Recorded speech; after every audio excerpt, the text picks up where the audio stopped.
آج کل تو عجیب ہی معاملہ چل گیا ہے۔ زانی عورتیں اور زانی مرد جو ہیں وہ اپنے گناہ کی تشہیر کرتے پھرتے ہیں۔ ان کو اس بات کا خوف ہی نہیں ہے کہ اللہ تبارک و تعالیٰ کی پکڑ کتنی سخت ہے۔ الامان الحفیظ۔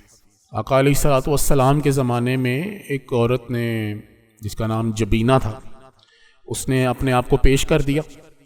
حضور علیہ الصلوۃ والسلام سے عرض کرنے لگی، یا رسول اللہ صلی اللہ علیہ وسلم، میں نے زنا کی ہے، اس سے حاملہ ہوں، تو یا رسول اللہ صلی اللہ علیہ وسلم مجھ پر حد جاری کی جائے۔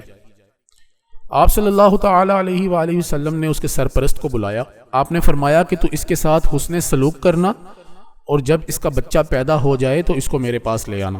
تو اس نے ایسا ہی کیا۔ جب اس کے گھر بچہ پیدا ہو گیا تو آقا علیہ الصلوۃ والسلام کی خدمت میں اس کو لایا گیا۔ تو حضور علیہ الصلوۃ والسلام نے حکم فرمایا کہ اس عورت کے کپڑے اچھی طرح باندھ دیے جائیں۔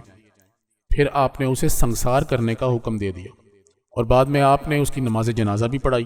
حضرت عمر رضی اللہ تعالی عنہ نے عرض کی، یا رسول اللہ صلی اللہ علیہ وسلم، آپ نے اس زانیہ کی نماز جنازہ پڑھائی؟ آپ صلی اللہ علیہ وآلہ وسلم نے ارشاد فرمایا، اس نے ایسی توبہ کی ہے کہ اگر وہ مدینہ کے 70 آدمیوں پر بانٹ دی جائے تو سب کو پوری ہو جائے گی۔ اللہ اکبر۔ پھر فرمایا، کیا تم نے اس سے کوئی افضل شخص دیکھا ہے جو خود کو اللہ کی حدود کے لیے پیش کر دے؟ یہ تو وہ عورت تھی جس نے اپنے آپ کو حد جاری کرنے کے لیے پیش کیا۔